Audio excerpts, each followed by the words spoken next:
It is a new dawn, a new month is here. July is here with us. Bye-bye June, welcome July. Congratulations, you made it to a new month. Welcome to the Morning Momentum, your daily dose of a comprehensive rundown of the top stories making the headlines. My name is Alfonsoh. Use the hashtag The Morning Momentum at Younib MEDIA TV at Alfonsoh Albakwekwe.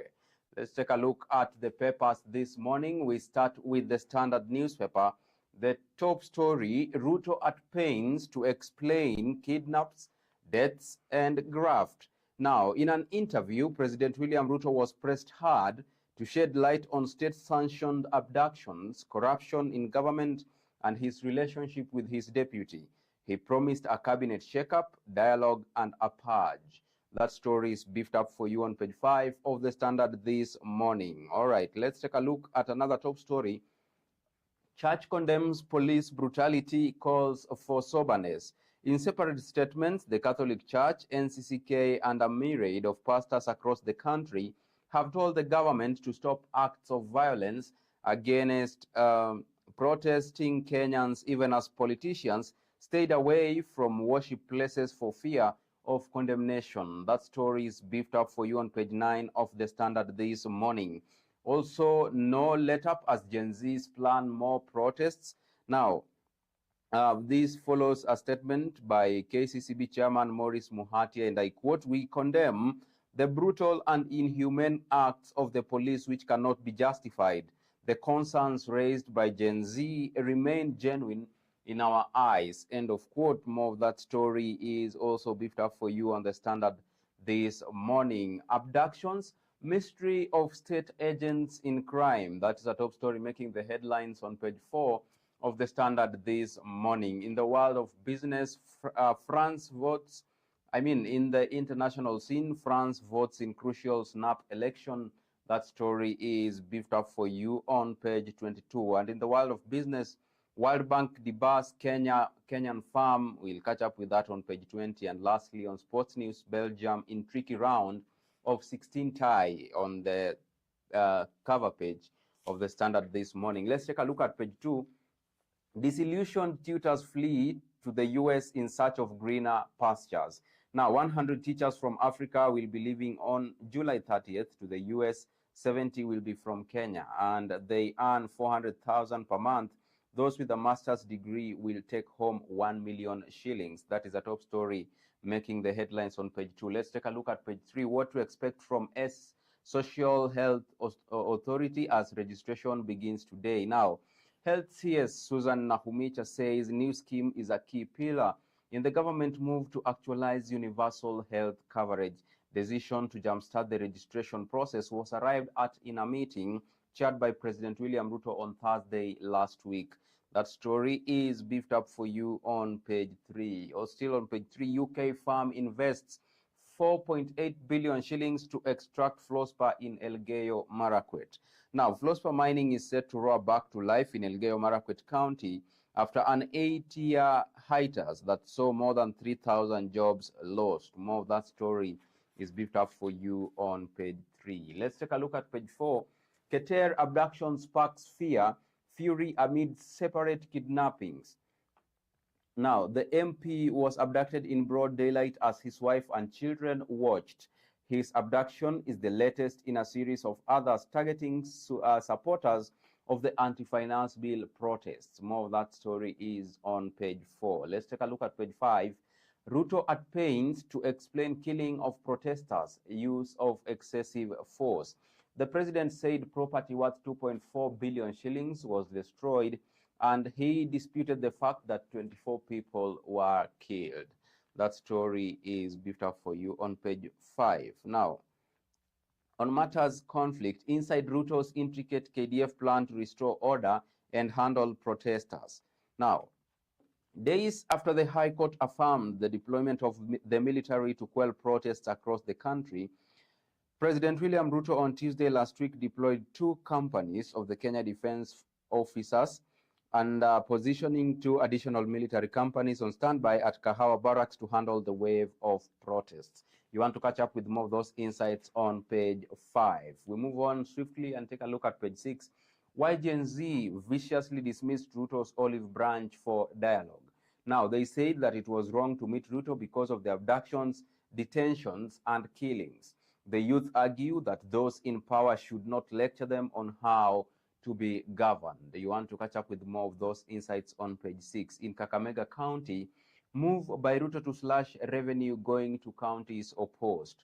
Now, a senator has opposed a move by the executive to slash the 400 billion equitable share of revenue to counties as part of austerity measures announced by President William Ruto. Vihiga Senator Godfrey Osotsi said that unlike MPs, senators will oppose the plan as it will hurt devolution. Addressing mourners in Emuhaya Vihiga County, Osotsi, who also chairs the County Public Investments and Special Funds Committee, dismissed the president's suggestion to slash allocation meant for counties following the withdrawal of the finance bill. Let's move on and take a look at page 7, House of Puppets, an underwhelming National Assembly. Now, in recent years, Parliament has functioned as an appendage of the executive. This has been enabled by speakers who refuse to stand in their ground, always enforcing instructions from above. More of those insights on page 7 of the Standard this morning. We move on and take a look at page 8. MPs avoid churches after Gen Z's vow to eject them from the pulpits. Now, a spot check on Countrywide showed they avoided places of worship yesterday, and the president attended a service in Lolgorian without the area MP, Julius Sunkuli. That story is beefed up for you on page 8. In Bomet County, Gachagua tells MPs to bite the bullet and face the people. Deputy President Rigathi Gachagua has called on MPs to bite the bullet and come out and apologize to the people rather than engaging them in hide-and-seek games. Gachagua, who attended a church service at Kaplong Deliverance Church in Bomet County, noted that legislators are afraid to turn out in public after supporting the Finance Bill 2024. Let's take a look at page 9. Church decries police brutality as Gen Z declares Tuesday holiday. Politicians were on Sunday conspicuously missing in the front rows of churches amid warning from restless Gen Z to keep off the pulpit. Gen Z have declared tomorrow a public holiday in honor of those killed during last week's street demonstrations. That story is beefed up for you on page 9. Now, let's move on and take a look at page 10. 12-year legal war between traders and insurer over 50 million shillings claim. Hassan Ibrahim and Abdirahman Naro are seeking compensation after fire destroyed their fuel tankers in Juba. The insurance company, however, claimed the policies cover incidences that occur in Kenya. That story is beefed up for you on page 10. Let's take a look at page 11. Family struggles to repatriate king's body from Saudi Arabia. Eunice Achieng traveled to Saudi Arabia full of life in July 2022 and communicated with her family only for 2 months. Her last words to her mom on August 2022 was, "Save me." She is said to have died under unclear circumstances. That story is beefed up for you on page 11 of the Standard this morning.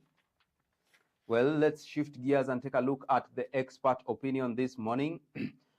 Protests by young generation are inspired by dashed hopes. Now, these are sentiments. Let's take a look at what they say. To say that the Finance Bill 2024 is the cause of the so-called Gen Z's protests is akin to saying that Gavrilo Principal and his organization, the Black Hand, simply caused what eventually is recorded in history as the World War I of 1914 to 1918.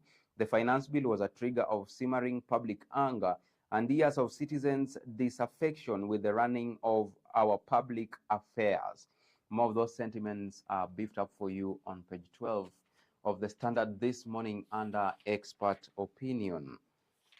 Let's move on and take a look at some county news on the Standard this morning. Man embroiled in sex for work exposed, elected as T director. Now, Chebok was on the ballot despite the BBC story. He was never charged after his alleged victims failed to come forward. He was a contractor at James Finlay's and was sacked by the multinational company in 2023 after the report. Now, these are sentiments by John Chebochok, and I quote, "I will take care of your resources because I have extensive experience in the tea industry." Now, this is after he was elected as tea director. Let's look at Narok County briefly. Narok County seeks 15 billion budget approval. The county government has forwarded its more 15 billion shillings budget to the county assembly for approval. The budget represents 1 billion increase from the previous year.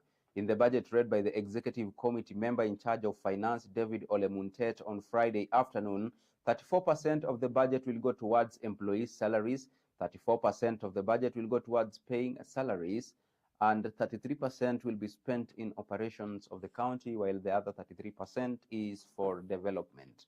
Let's take a look at Nakuru County. Prayers for cops swept by floods.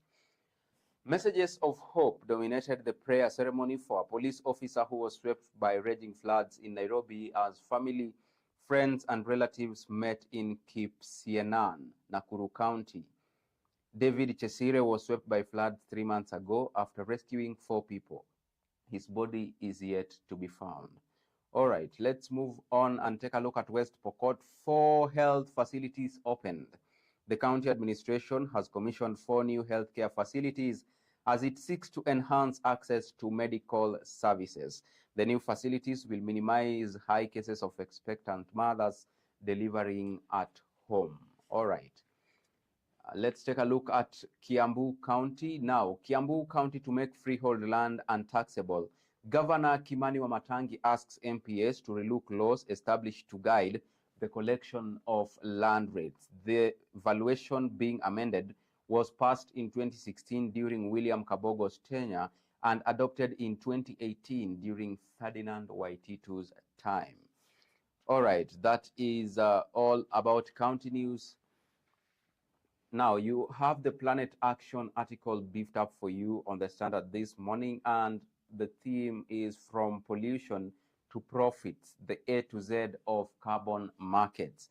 You want to catch up with those insights on page 18 and page 19. Let's take a look at business news. World Bank debars Kenya-based Big Four audit firm EY over fraud. EY Kenya failed to disclose conflict of interest during the selection and implementation of 4 contractors in Somalia. Debarment makes EY Kenya and any affiliates it controls ineligible to participate in WBG-financed projects and operations. More of that is on page 20. Let's stay there a little bit and take a look at tech briefing. Over 200 Digitrack trainees graduate. More than 221 youths from Trans Nzoia graduated last week after undertaking ICT courses offered by Huawei under its Digitrack initiative. This brings close to 5,000 the total number of those who have been trained in over 30 counties since 2019. Let's take a look at LG Academy to train over 37,000 people. Now, LG Electronics will this year train 37,000 individuals globally on its heating, ventilation, and air conditioning systems to build a network of skilled installation and service engineers. Let's take a look at another business news. UK economy surpasses projections. The economy grew by more than initially estimated in the first 3 months of 2024 as the UK emerged from recession, revised official figures show. Between January and March, the economy grew by 0.7%. The Officer for National Statistics said. That story is beefed up for you on page 20.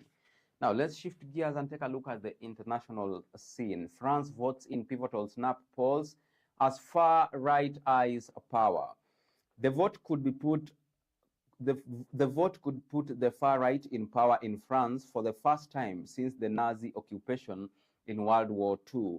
Polls show RN on course to win the largest number of seats in the National Assembly, Parliament's lower house. Now, let's take a look at Iran. Iran poll heads to runoff as reformist leads. After a highly contested first round of presidential elections, Iran is set for a runoff vote on July 5th, as one of the candidates have secured the required 50% of votes. Iran's election headquarters spokesperson Mohsen Eslami said on Saturday. All right. Let's take a look at page 23. Take key to combating drug-resistant TB in Africa. Experts advise. Managing drug-resistant TB is complex with more than 20 drugs used to treat patients. Technology can accurately predict drug resistance by looking at gene mutations. All right, let's take a look at sports news on the Standard this morning. We start with the KNRC. Now, Peerless Vohra bags Nanyuki rally to reclaim KNRC top spot. The Skoda Fabia Ace bags his second victory of the season, defending champion Chana clocks 1 hour 54 seconds to finish second. Well, let's move on and take a look at golfing. Ojwang, lady golfer with a swing to die for. Ojwang defeated a field of 50 golfers with a score of 64 net. Women beat men as golf continues to grow in Nyanza. That story is beefed up for you on page 30 of the Standard this morning. Let's take a look at page 31. One day they will say my name. Soil Malilong 12 won the June Ladies Medal Special Category prize at Nakuru Golf Club over the weekend. During the 18-hole meet, Frankie Gishuru shot 4 under par 69 to win in Division 1 with a score of 38 and 31 ahead of veteran golfer Susan Gichuki. Well, let's take a look at some football on the cover page of the Standard this morning. Belgium can't afford to throw caution to the wind against France. Defeat to France in 2018 World Cup semis was extremely bitter for Belgium. Belgium will play Portugal or Slovenia in the quarters should they get past France. That story is beefed up for you on page 32 of the Standard. With that story of Euro, we take a quick break here on the Morning Momentum. We are coming back with the Daily Nation. Don't go away. The best is yet to come. See you on the other side of this broadcast.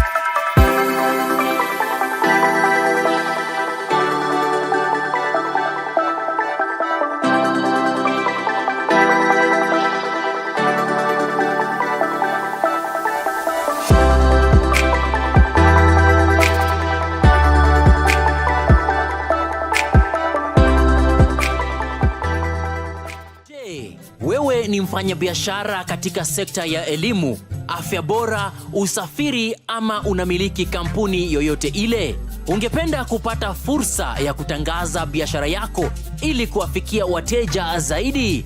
Usikonde. Runinga ya Younib inakupa fursa ya kupeperusha matangazo kuhusu bidhaa na huduma unazotoa kwa bei nafuu. Kwa maelezo zaidi, wasiliana nasi kupitia nambari za simu 0750344700 ama kupitia barua pepe marketing@younibtv.com. Jinyakulie leo. Younib TV, ever the best.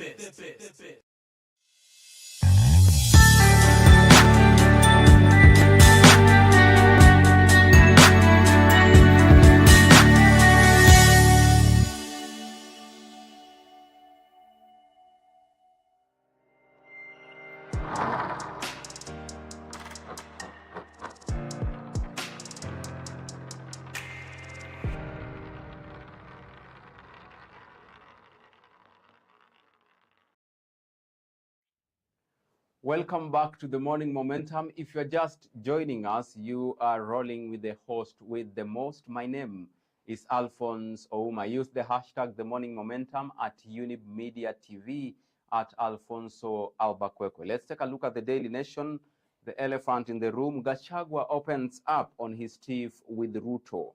DP says some people in Kenya Kwanza don't respect him and the office he holds. Deputy President Rigathi Gachagua has given the strongest indication yet that all is not well between him and his boss, President William Ruto. The DP, however, said they will iron out their issues, even as he blamed people who recently joined the government for fueling the falling out. That story is beefed up for you on page 6. Let's take a look at page 3. Why state withdrew controversial bill with new land levy?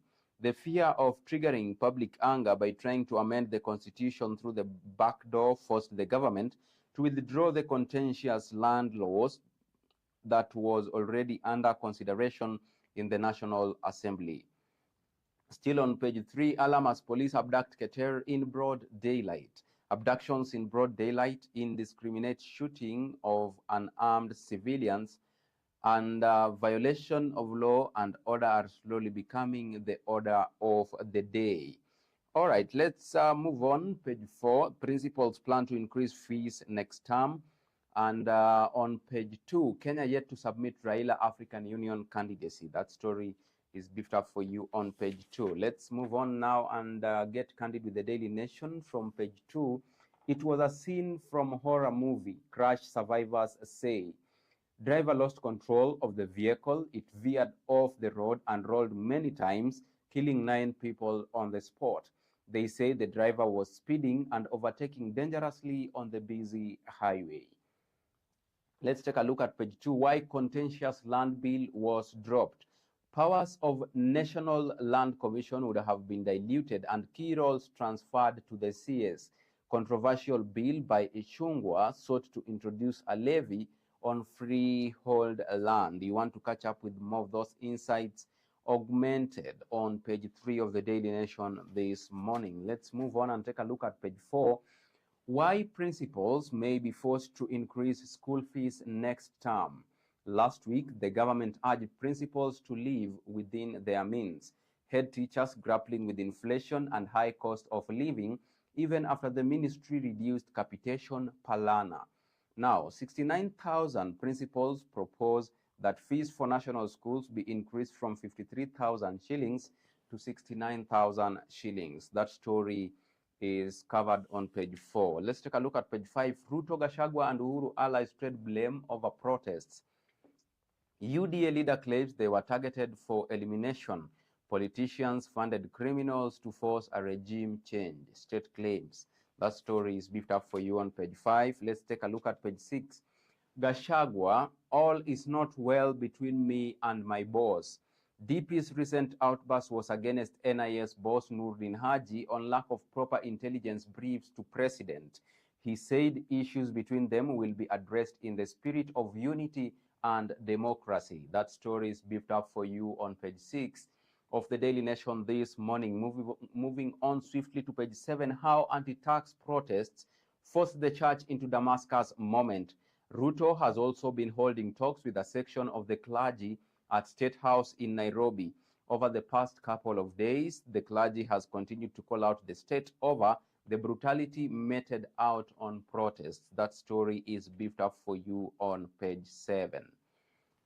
Let's move on and take a look at page 8. Civil servants enhanced medical cover intact in SHIF rollout phase. Shift to the new social health insurance fund is planned for today. This ends uncertainty and gives relief to patients currently admitted under NHIF cover. That story is beefed up for you on page 8. Let's take a look at page 10, and that lands us on expert opinion. Time to get serious about Kenya's sickly economy.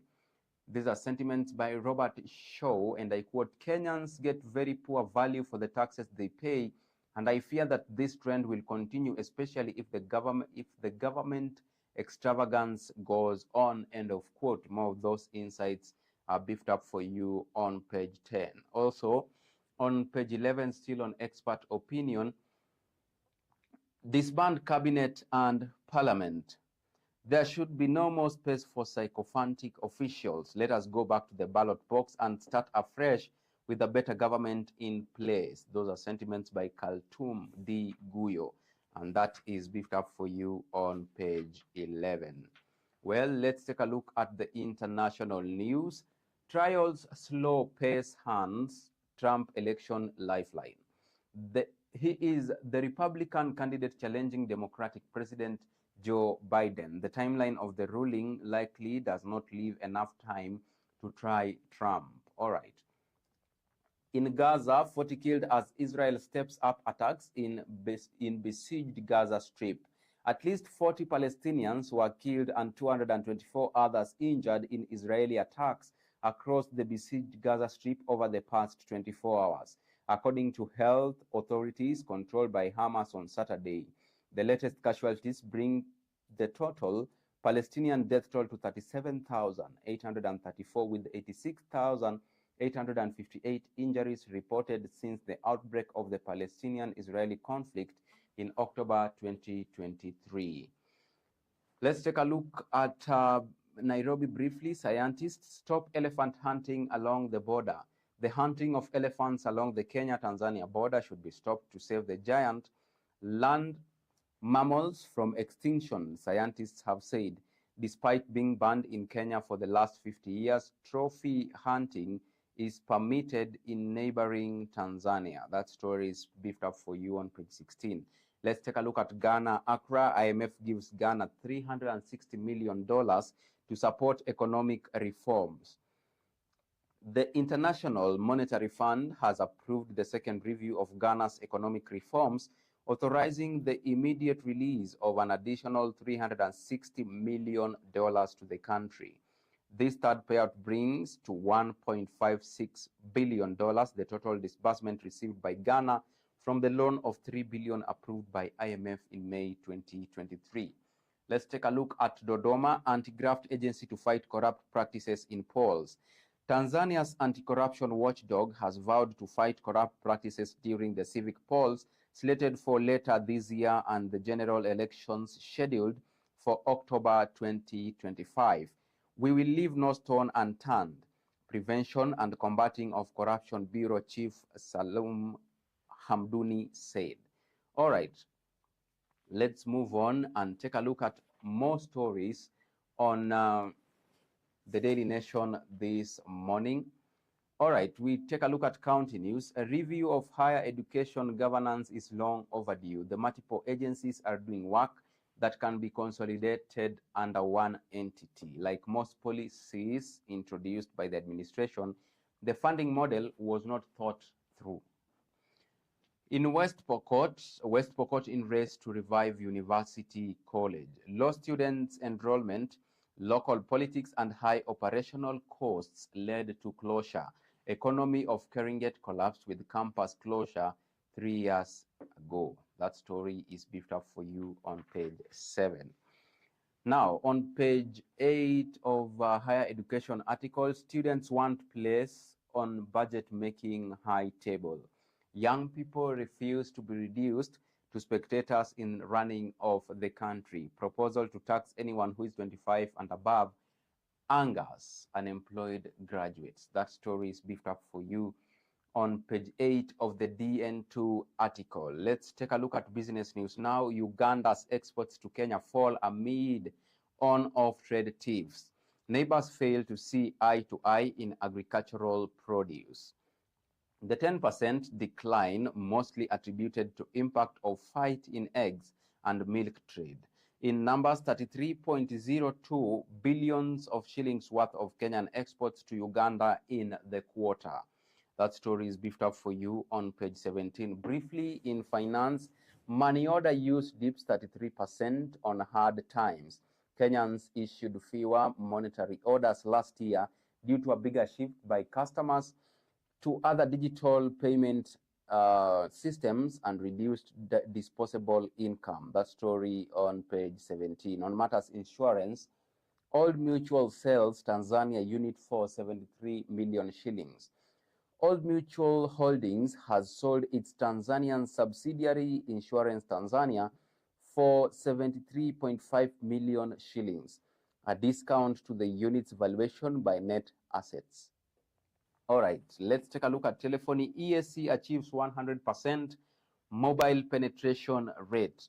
East Africa has achieved a milestone of 100% mobile penetration at 199.7 million subscribers, ahead of Africa's 92%, but short of the globe's 111% as of close of last year. Fresh data from East African Communications Organization shows regional penetration growth for the year to December outpaced both the average of International Telecommunication Union.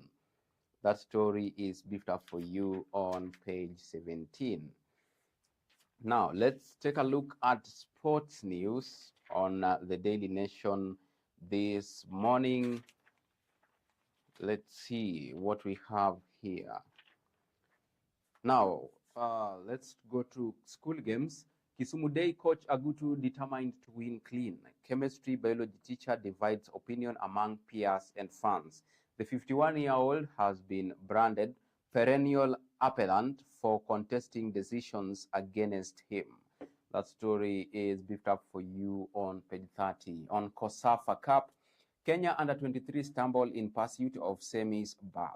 Kenya's hopes of qualifying for the semi-finals of the 2024 Council of Southern Africa Football Association's COSAFA Cup hung in balance after yesterday's 2-0 to Comoros at Isaac Wolfson Stadium in Port Elizabeth, South Africa. Unlike the other 11 countries featuring in the 23rd edition of the COSAFA, Kenya, under the tutelage of Harambee Stars assistant coach Ken Odhiambo, is being represented by an under-23 side. That story is beefed up for you on page 30. Well, let's take a look at page 31. Another title, another record. Gor, let's do this again next season. Now, folks, a record extending 21st Football Kenya Federation Premier League title is in the bag. We brought it home and we were declared champions on June 23rd in a colorful coronation ceremony at Kenyatta Stadium in Machakos County. Well, you want to catch up with more of this on page 31. Lastly, on the cover page of the Daily Nation this morning, knock 83 athletes have hit Olympic mark. Over 10,000 athletes from 205 nations will compete in 41 disciplines in the French capital. For the first time, Kenya will field athletes in fencing and women's judo at the Games, which will take place in Paris from July 26th to August 11th. All right. Let's take a look at the last story here. France-Belgium battle for the last 8th place. Italy's title defense ends with a whimper.